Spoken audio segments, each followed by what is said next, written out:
اٹھتے بیٹھتے آتے جاتے استغفر اللہ ربی استغفر اللہ الذی لا الہ الا ہو الحی القیوم واتوب الیہ استغفر اللہ ربی من کل ذنب واتوب الیہ. یہ پڑھا کرو جتنے استغفار آپ کو یاد ہے. بہت زیادہ پڑھو، کم پڑھنے سے نہیں کام چلے گا، کیونکہ دنیا کی تمام تکلیفیں، رنج اور غم، صدمہ اور مصیبت، فتنہ اور پریشانی سورۃ انفال میں ہے. استغفار سے ختم ہو جائے. استغفار ہمیں کرنا چاہیے.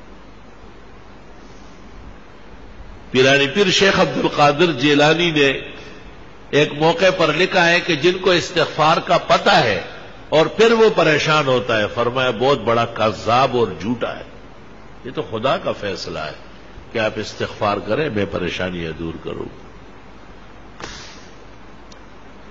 اب یہ کہ ہمیں محبت چاہیے، آرام چاہیے، عزت چاہیے، حلال دولت چاہیے، وقار چاہیے، حفاظت چاہیے، خدا تیری نصرت چاہیے، بندوں کے ہر شر فساد سے بچت چاہیے. اس کا ذکر اللہ نے سورۃ نوح میں کیا ہے 29ویں پارے میں کہ یہ بھی استغفار سے ہو. لے سارا کام استغفار سے ہوگا. علماء نے اس طرح ایک مثال دی کہ اگر فرید گنج شکر، ان کے شیخ قطب الدین بختیار کاکی،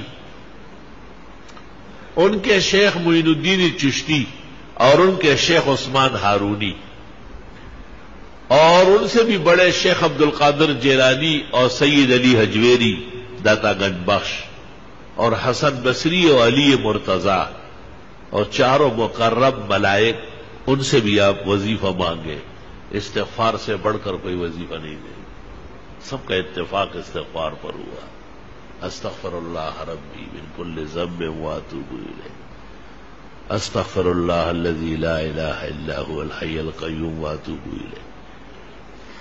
اب ایک آدمی استغفار کر رہا ہے اور وہ فائدہ محسوس نہیں کرتا تو قرآن تو سچا ہے، ہمارا ایمان ہے، اس میں کوئی کمی ہے نا.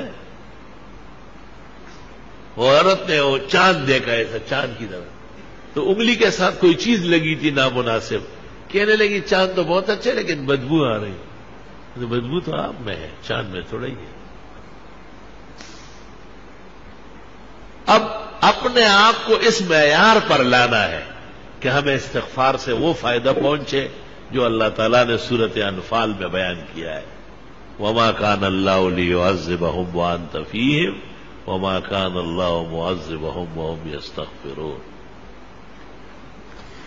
ایک ایسی نیکی اور ایسا عمل جو نبی کے برابر ہو یا نبی جیسی رحمتیں مل جائے، قرآن کی اس آیت میں ہے جو میں نے پڑھی کہ وہ استغفار کا عمل. یا تو نبی کی وجہ سے بچت ہے یا استغفار سے بچت. وہ بھی استغفار کیا گیا. بعض راتیں مناؤ باقاعدہ، بعض اوقات منا لو کہ بھئی میں سحری میں اٹھوں گا اور سورج نکلنے تک استغفار کروں، اور میں جمعے کی نماز کے لیے 2 گھنٹے پہلے آؤں گا، سورۃ کاف پڑھوں گا، 100 مرتبہ درود ابراہیمی پڑھوں گا، بس پھر جمعے تک استغفار کروں گا. جمعے میں اتنا ٹائم نہیں ہے، چلو عصر سے مغرب صحیح ہے، مغرب سے عشاء تک کچھ تو ادھر کنڈے زویا سوخو بویا، کچھ تو کرے آپ، اپنے آپ کو ذرا قیمتی بنائے. جتنی خوشیاں چاہیے، جتنے آرام اور راحت چاہیے، جتنی عزت چاہیے، اللہ تعالیٰ سورۃ نوح میں فرماتے ہیں فَقُلْتُ اسْتَغْفِرُوا رَبَّكُمْ، استغفار کرو وہ مل جائے، سب عطا ہو جائے. ہمیں بھی دعاؤں میں یاد رکھو، دینی مدرسوں کو بھی، طلباء کو بھی، اور یہ موجودہ پریشانیوں کو بھی، اور استغفار کی کثرت کرو. راتوں کو بستر پر جاتے وقت 33 دفعہ سبحان اللہ، 33 مرتبہ الحمدللہ، 34 مرتبہ اللہ اکبر پڑھا کرو. آج ہی بخاری شریف میں آ رہا تھا کہ حضرت فاطمہ آئی اور ام المومنین عائشہ کو کہا کہ حضرت غلام بانٹ رہے ہیں، مجھے بھی کوئی نوکرانی دے دے. جب حضرت آئے بتایا، انہوں نے کچھ کہے بغیر ان کے گھر گئے اور ان کو کہا بس رات کو یہ پڑھا کرو 33 مرتبہ سبحان اللہ، 33 مرتبہ الحمدللہ، 34 مرتبہ اللہ اکبر، یہ دنیا بھر کے غلام کنیز آرام و راحت سے بہتر ہے۔ تسبیحات دائیں ہاتھ سے پڑھا کرو، بائیں ہاتھ سے اسلام میں کوئی تسبیح نہیں ہے۔ جو مسئلہ نہیں جانتے ان کو بتانا ضروری ہے، جو جاننے کے بعد بھی نہ مانے اللہ ان کو ہدایت کی توفیق دے۔ آپ کا کام اور ہمارا کام خیر آگے بڑھانا ہے، خیر منوانا ہماری ذمہ داری نہیں ہے۔ اللہ نے نبی کو کہا ہے انما علیک البلاغ وعلینا الحساب، آپ پہنچائیں، حساب میں خود کروں۔ تسبیحات جس طرح نمازوں کے بعد ہے اس سے زیادہ ضروری رات کو سوتے وقت ہے۔ بہتر ہے کہ باوضو ہو، بہتر ہے کہ پاک کپڑے پاک جسم ہو، بہتر ہے کہ بستر بھی صاف ستھرا پاک ہو، سفید پاک چادر بچھاؤ اس پر۔ بستر پر آنے کے بعد اگر کوئی حرج نہیں ہے، گرانی نہیں ہے، تو سورۃ الف لام میم سجدہ ایک بار اور سورۃ ملک ایک بار ہر رات کو پڑھنا سنت طریقہ ہے۔ قیامت کے دن شفاعت آسانی سے نصیب ہو جائے گی، قیامت کے دن کی تپش نہیں دیکھے گا، محسوس بھی نہیں کرے گا۔ لوگوں سے پوچھے گا کہ وہ قیامت کہاں ہے، وہ تکلیف کدھر ہے؟ فرشتے کہیں گے چل چل الف لام میم سجدہ اور سورہ ملک جو پڑھتے ہیں ان کو نہ قبر میں عذاب ہوتا ہے نہ میدان حشر میں ہوتا ہے۔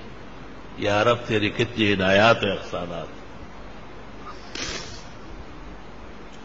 اورنگزیب عالمگیر نے جو قرآن شریف لکھا ہے تو الف لام میم سجدہ اس پر بھی لکھ دیا 21 پارے میں کہ رات کو سوتے وقت الف لام میم سجدہ اور ملک پڑھا کرو۔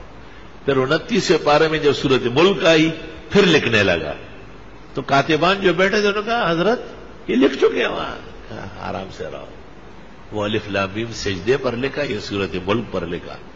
اور حدیث شریف لکھنے کے بعد لکھ فرمایا بس اورنگزیب کا یہی مقصد تھا کہ یہ لکھا ہوا قیامت تک رہ جائے، شاید کوئی عمل کر کے اور مجھے بھی قبر کے عذاب سے اور جہنم کے تپش سے اور قیامت کی پریشانی سے اللہ تعالیٰ نجات نصیب فرمائے۔ الحمدللہ رب العالمین۔ اللہم صل وسلم علی النبی وعلی آلہ وصحبہ۔